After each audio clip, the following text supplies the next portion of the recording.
साथी हैं उन सबसे मिले और आज इसीलिए सभी डिविजन्स के और जोनल ऑफिसेज में सब जगह हमारे साथी रीजनल साथी सब बैठे हैं। उन सबको मैं आप सबको नमस्कार करना चाहूंगा। जो भी डिविजन्स में और जोन्स में जहां पर भी हमारे साथी बैठे हैं बहुत बहुत नमस्कार और बहुत आप सबका अभिनंदन। रिकॉर्ड एलोकेशन रेलवे के इंफ्रास्ट्रक्चर में एक बहुत बड़ी तेजी आएगी। आपने देखा है कि पिछले 8 वर्षों में मैसिव ट्रांसफॉर्मेटिव चेंजेस हुए हैं।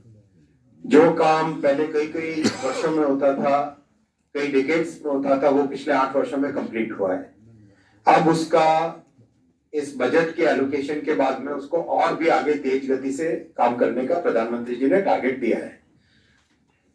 अभी जो करंट ईयर चल रहा है 2022-23 का जो फाइनेंशियल ईयर चल रहा है, इसमें इंफ्रास्ट्रक्चर में यानी न्यू लाइन में, डबलिंग में और गेज कन्वर्जन में नई पटरियां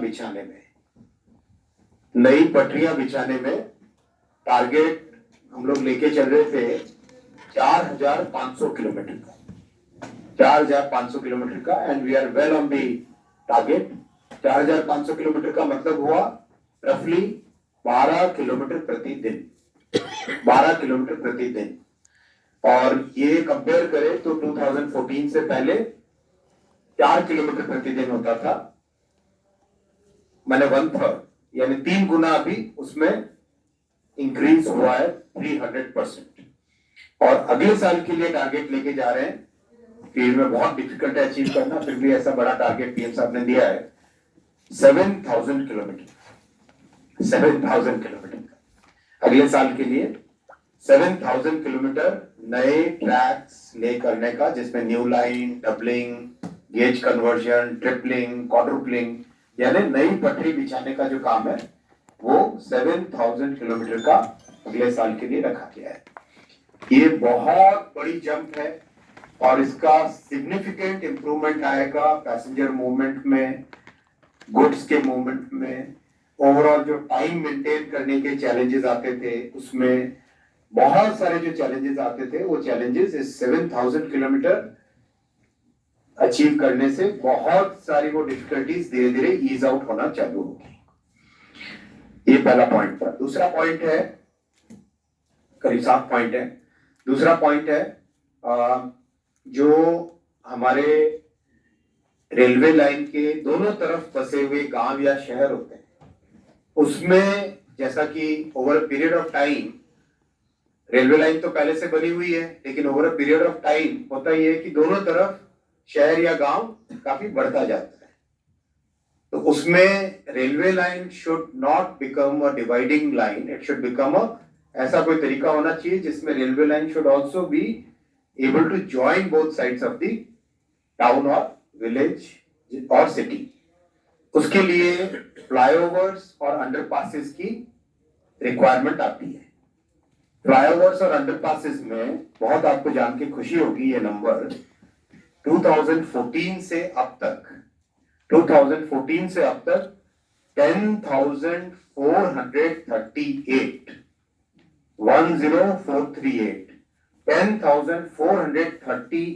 फ्लाईओवर्स और अंडरपासेस बने। 10,438 फ्लाईओवर्स और अंडरपासेस बनने से देश भर में बहुत बड़ी राहत मिली है उन क्षेत्रों में जहां पर गांव के अंदर से या शहर के अंदर से रेलवे लाइन जाती है। क्या ये सफिशिएंट है? सफिशिएंट नहीं है। इसलिए इस साल 1,000 के आसपास तो फाइनेंशियल ईयर 22-23 में नए फ्लाईओवर और अंडरपासेस बन रहे हैं और अगले साल एक बार फिर 1,000 का टारगेट लेके जाएंगे, लेकिन उसमें एक और नया डिजाइन का एलिमेंट था। नए डिजाइन के एलिमेंट में क्या है, क्या होता है कि जब बारिश आती है, एक ज्यादातर अपनी रेलवे लाइंस है सरफेस पे, बहुत कम है जो बड़े एक एम्बैंकमेंट के ऊपर है, ज्यादातर सरफेस पे। तो जो अंडरपासेस है वो सारे एक ग्राउंड लेवल से नीचे की तरफ जाके, उसमें फिर पानी भरने की दिक्कत आती है। जैसा कि आप सबने भी नोटिस किया होगा तो एक बहुत अच्छा साइंटिफिक डिजाइन बनाया है इंजीनियर्स ने मिलके। करीब करीब 7-8 महीने लगे उस डिजाइन को रिफाइन करने में। उस नए डिजाइन में किस तरह से है, जो सेंट्रल कैरिज वे है उसके साथ साथ 2 और छोटे कैरिज बनेंगे, जो कि जैसे मान लो मोटरसाइकिल है, बाइक है या पैदल है, ये 3 उस छोटे कैरिज वे से भी जा सके। 4 व्हीलर के लिए मेन कैरिज वे और 2 व्हीलर्स और बाइक और पेडेस्ट्रियंस के लिए साइड में 2 छोटे कैरिज वे। इससे एक सिग्निफिकेंट इंप्रूवमेंट आएगा लोगों की लाइफ में, सिग्निफिकेंट ईज ऑफ लिविंग आएगा, जिससे कि कभी भी डिस्ट्रप्शन होने की चांसेस नहीं रहेगी। और जो कैरिज वे, मेन कैरिज वे, उसकी डिजाइन में भी चेंज हुआ है। उसकी डिजाइन में एक नया चेंज इस तरह से लाए कि जहां पे अंडरपास के लिए एंट्री हो रही है वहां पे उसको थोड़ा सा उसका अप की तरफ एंगल रखेंगे, जैसे कि पानी, सड़क का पानी अंडरपास की तरफ नहीं जाए। अभी तक क्या प्लानिंग होती थी कि एक बम्प जैसा बनाते थे, उससे पानी रुक नहीं पाता था। तो अब उसमें इंजीनियर्स ने डिजाइन किए बहुत अच्छा, उसमें आईआईटी रुड़की की मदद ली गई है, कुछ और आईआईटीज की मदद ली गई है, सबका मतलब एक बहुत डिटेल्ड रिसर्च इस पे हुई है। उसमें ये आया कि स्लोप को ही पहले से बढ़ाओ, उसके बाद में फिर अंडरपास की तरफ। तो ये एक बहुत बड़ा चेंज हो। इससे अच्छा, फ्लाईओवर की डिजाइन में भी बहुत एक इंपॉर्टेंट चेंज आया कि कई जगह ऐसा होता है कि फ्लाईओवर जैसे 1 या 2 किलोमीटर दूर होता है मेन हैबिटेशन से, क्योंकि जब फ्लाईओवर करते हैं तो उसकी लैंडिंग के लिए जो ग्रेड चाहिए होता है, उस ग्रेड के लिए सफिशिएंट लेंथ चाहिए होती है, राइट। एकदम अचानक तो सीधा नीचे नहीं आ सकते, एकदम स्लोली ग्रेडियंट मेंटेन करते हुए आना पड़ता है। तो उसके लिए कई बार होता है कि वो 1-1, 2-2 किलोमीटर दूर हो जाता है। तो इंसान पहले 1 किलोमीटर का चक्कर लगाए, फिर बाद में फ्लाईओवर पे चढ़े, तो उसमें काफी तकलीफ होती है। उस चीज को सॉल्व करने के लिए फ्लाईओवर के साथ एक फुटओवर ब्रिज जैसी व्यवस्था, एक नया डिजाइन बना है। बहुत जल्दी आपको ये डिजाइन के पिक्चर्स भी मैं शेयर करूंगा अगले कुछ ही दिनों में, जिससे कि आप उसका यूज कर सकते हैं।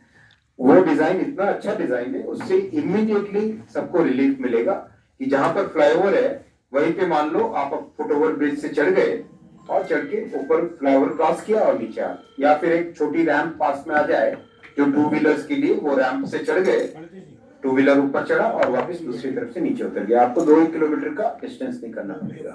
तो ये 2 बहुत ही पीपल फ्रेंडली इनिशिएटिव्स रहेंगे। ये सेकेंड पॉइंट था फ्लाईओवर्स और अंडरपासेस का। थर्ड पॉइंट स्टेशन डेवलपमेंट का आपके साथ चर्चा हुई है। 1275 स्टेशंस लिए गए पूरे अमृत भारत स्टेशन स्कीम में, और सफिशिएंट इस बार फंड्स भी मिले। जो बड़े प्रोजेक्ट्स थे जिसके ऊपर पहले काफी पहले से काम चालू हो गया था, उनकी बहुत अच्छी प्रोग्रेस है। एज ऑफ टुडे 48 स्टेशंस पे फिजिकल काम चालू हो गया है। और जैसा आप जानते हैं कि चलती ये तो ऐसा नहीं कि जब स्टेशन का काम हो तब ट्रेन को रोक तो सकते नहीं, ट्रेन भी चलती रहेंगी। So it's operational challenge. तो उसमें बहुत केयरफुली प्लानिंग करनी पड़ती है कि केबल्स को पहले से नई जगह पे लगा लो, उसके बाद में पुराने केबल्स को हटाओ, राइट। बहुत जगह पाइपिंग होती है, बहुत जगह वाटर की फैसिलिटीज होती है, बहुत जगह ऑप्टिकल फाइबर का केबल होता है, सिग्नलिंग का केबल होता है। उन सब को पहले केयरफुली रिमूव करना, उसके बाद में कुछ ऐसे जो बीच में स्ट्रक्चर्स है जिसकी जरूरत नहीं है नए डिजाइन में, उनको हटाना, फिर नया कंस्ट्रक्शन चालू करना। बहुत ही कॉम्प्लेक्स वर्क है, बट सीरियस प्लानिंग करके उसमें अच्छी प्रोग्रेस है। 48 स्टेशन पे बहुत अच्छी प्रोग्रेस है। और जो बाकी के स्टेशन है उनके लिए खूब अच्छे डिजाइन बन गए। ज्यादातर मोस्ट ऑफ द प्लेसेस हमने लोकल हेरिटेज को ध्यान में रखते हुए काम किया है कि जो उस जगह की जो भी फेमस कल्चरल सिंबल है, उस सिंबल को लेके स्टेशंस का डिजाइन किया गया है। कई जगह एकदम मॉडर्न डिजाइन भी है, कई जगह हेरिटेज और मॉडर्न। पीएम साहब जैसा कहते हैं, विकास भी विरासत भी। तो विकास भी विरासत भी के कॉन्सेप्ट को साथ लेके हर जगह स्टेशंस का काम इसमें हुआ है, बहुत अच्छी प्रोग्रेस है। आप अगले 5-6 महीनों में कई जगह जाइएगा और देखिएगा भी किस तरह से काम हो रहा है, और काम की कॉम्प्लेक्सिटी को भी समझिएगा, जिससे आपको एक अच्छा अंदाजा मिलेगा उसमें। फोर्थ पॉइंट है स्टेशन पे। देखो, जैसे ही पैसेंजर्स बाहर निकलते हैं, रहता है कि जल्दी से जल्दी घर जाए, और आज की जो मॉडर्न लाइफ है उसमें ये रहता है कि मुझे स्टेशन पे कुछ अच्छा अपना जो भी सामान खरीदना है वो खरीदने को चांस मिल जाए, तो स्टेशन से सामान खरीदा और घर की तरफ चल पड़े, जैसा यूरोप में, जापान में, सब जगह आप देखते हैं। तो इसमें प्रधानमंत्री जी ने बहुत एक अच्छा कॉन्सेप्ट दिया कि हम स्टेशन पे जन सुविधा के लिए कोई ऐसी फैसिलिटी क्रिएट कर सकते हैं। तो जन सुविधा फैसिलिटी, जन सुविधा केंद्र नाम देंगे या उसको कोई और अच्छा एक और नाम देंगे, पर बेसिकली जो डे टू डे यूज की जितनी भी चीजें होती हैं, साबुन हो गया, कोई दूसरी छोटी मोटी चीजें हो गई, इस तरह की जो भी डे टू डे यूज वाली चीजें होती है, उन सबका स्टेशन पे एक फैसिलिटी क्रिएट की जाएगी, और करीब करीब 2000 स्टेशन पे इसको क्रिएट किया जाए। इसमें यात्रियों को बहुत अच्छी एक सुविधा मिलेगी। जन सुविधा केंद्र बोलिए आप उसको, या कन्वीनियंस स्टोर बोलिए, जन सुविधा कन्वीनियंस स्टोर्स। तो जन सुविधा कन्वीनियंस स्टोर से 24/7 ओपन रहेंगे वो, और जो बेसिक नीड्स है हमारी, बेसिक नीड्स, पैसेंजर्स ट्रेन से उतर के बेसिक नीड्स का सामान लेके अपने घर की तरफ जा सकते हैं। उस कॉन्सेप्ट से प्रधानमंत्री जी ने, प्योरली ह्यूमन सेंट्रिक पीएम साहब का अप्रोच रहता है हमेशा कि कैसे हम एक यात्री की लाइफ में कैसे इंप्रूवमेंट लाए, उसी पॉइंट ऑफ व्यू से ये पीएम साहब ने आइडिया दिया है। वो इस पूरे साल कंप्लीट थ्रू दिस ईयर उसको इंप्लीमेंट करेंगे, और टारगेट लेके चल रहे हैं अबाउट 2000 सच जन सुविधा कन्वीनियंस स्टोर्स हम लोग इस साल में खोलेंगे। इस साल मैंने फाइनेंशियल ईयर 23-24 में खोलेंगे। चौथा पॉइंट था ये। फिफ्थ पॉइंट है पैसेंजर रिजर्वेशन सिस्टम में और टिकटिंग सिस्टम में बहुत बड़ा एक सिग्निफिकेंट इंप्रूवमेंट लेके आ रहे हैं। कैसे? जो सर्वर्स और सब के सब बैकएंड का इंफ्रास्ट्रक्चर है टिकटिंग का, टिकटिंग के पूरे बैकएंड इंफ्रास्ट्रक्चर में 10 टाइम्स इंप्रूवमेंट कर रहे हैं, 10 गुने इंप्रूवमेंट। कैसे? अभी करीब पर मिनट 25,000 के आसपास टिकट्स की कैपेसिटी है सिस्टम की, 25,000, 25,000 के आसपास। उसको 2,25,000 टिकट्स पर मिनट की कैपेसिटी पे लेके जाए। यानी उसके पीछे का जो आईटी इंफ्रास्ट्रक्चर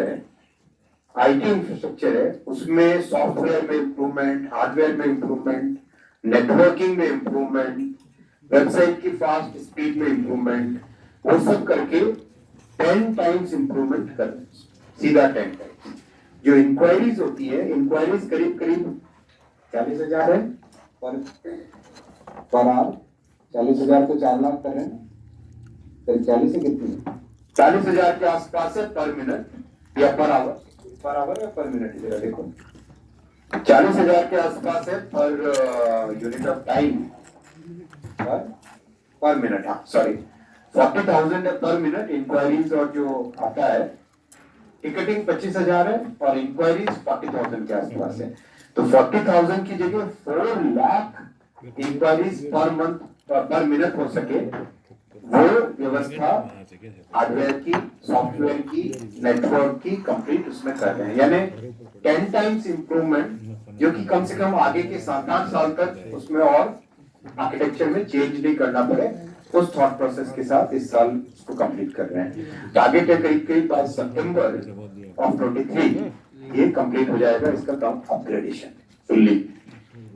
ये था अपना फिफ्थ 1 2 3 4 फिफ्थ पॉइंट था। Sixth point, 1 station 1 product. ये बहुत ही एक इतनी अच्छी फैसिलिटी क्रिएट की है। माननीय प्रधानमंत्री जी का क्लियर विजन था कि हमारे जो लोकल प्रोडक्ट्स हैं, जो लोकल आर्टिजन्स हैं, लोकल जो क्राफ्ट्समैन हैं, लोकल जो वुमेन सेल्फ हेल्प ग्रुप है, उनके प्रोडक्ट्स को रेलवे के माध्यम से एक नया मार्केट मिले। तो उसमें अब तक 550 स्टेशन पे ऑलरेडी 594 स्टॉल्स लग चुकी हैं।